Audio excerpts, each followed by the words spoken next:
નૂતન સ્વામિનારાયણ મુખ્ય મંદિર મહુવા ખાતે ભવ્ય મૂર્તિ પ્રાણ પ્રતિષ્ઠા મહોત્સવને લઈને આજે 3/1/2025 સાંજે 7 કલાકે એક પ્રેસ કોન્ફરન્સ યોજાઈ. શ્રી સ્વામિનારાયણ સંપ્રદાયના મહુવા પ્રાંગણના ઇતિહાસમાં ખ્યાતિ પામે તેવા મોટા પ્રમાણમાં મહામહોત્સવનું આયોજન થશે.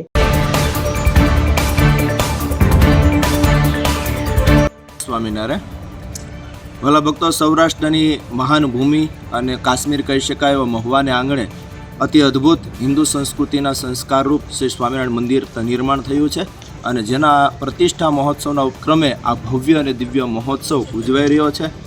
જે મહોત્સવની અંદર બહુ ભવ્ય કથા ડોમ નાખવામાં આવેલો છે, જેની અંદર 40,000થી વધારે ભક્તો એકી સાથે બેસી અને કથા મહોત્સવનો લાભ પ્રાપ્ત કરી શકશે. અને આ મહોત્સવની અંદર બહારથી દેશ વિદેશથી આવનારા ભક્તો માટે રહેવાની વ્યવસ્થા કરેલી છે. એમાં 2,000 ઉપરાંત એટેચ ટોયલેટ બાથરૂમની સાથે ટેન્ટ સિટી ઊભું કરવામાં આવ્યું છે અને એકી સાથે 40,000 ભક્તો 50,000 ભક્તોથી ઉપર લોકો અહીંયા રાત્રિ રોકાણ કરી શકે એવી પણ વ્યવસ્થા કરવામાં આવી છે. અને અહીંયા 3 ટાઈમ 9 દિવસ સુધી ભોજન પ્રસાદની વ્યવસ્થા કરવામાં આવેલી છે અને એમાં રોજે એકી સાથે 50,000થી 60,000 ભક્તો પ્રસાદ લઈ શકે. સવારના પહોરમાં એવી રીતે બપોર સાંજ કે મળી અને આખો દિવસમાં લગભગ 2.5થી 3 લાખ લોકો પ્રસાદનો લાભ પ્રાપ્ત કરી શકશે એવો ભવ્ય મહોત્સવ આ મહુવાની ભૂમિ ઉપર ઉજવાઈ રહ્યો છે. આજ દિવસ પહેલાં આવો ભવ્ય મહોત્સવ ક્યારેય પણ ગુજરાતની અંદર ઉજવાનો હોય એવું સાંભળ્યું કે નિહાળ્યું નથી. એવો ભવ્ય મહોત્સવ આપણા મહુવાને આંગણે ઉજવાઈ રહ્યો છે.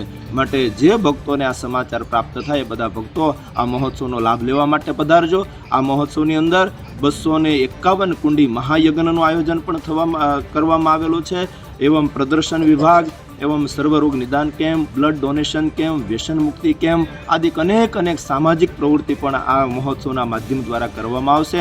અહીંયા જે મંદિર નિર્માણ થયું છે એમાં પણ શૈક્ષણિક પ્રવૃત્તિ, સામાજિક પ્રવૃત્તિ, સાથે સાથે ભોજન પ્રસાદની વ્યવસ્થા, આવનારા યાત્રિકો માટે રહેવાની સુવિધાઓ, આ બધું જ ફ્રી ઓફ ચાર્જની અંદર આપવામાં આવશે. આ મહોત્સવના પ્રેરક અને વક્તા સરદાર નિવાસી અને ઘર સભાના પ્રેરક પૂજ્યપાદ અમારા ગુરુવર્ય શ્રી સદગુરુ સ્વામી નિત્ય સ્વરૂપદાસજી સરદાર એમના માધ્યમથી આ મહોત્સવ અને મંદિર નિર્માણ થયું છે અને વક્તા પદે પણ એ જ બિરાજી અને કથા વાર્તાનો લાભ આપશે. અસ્તુ. જય સ્વામી.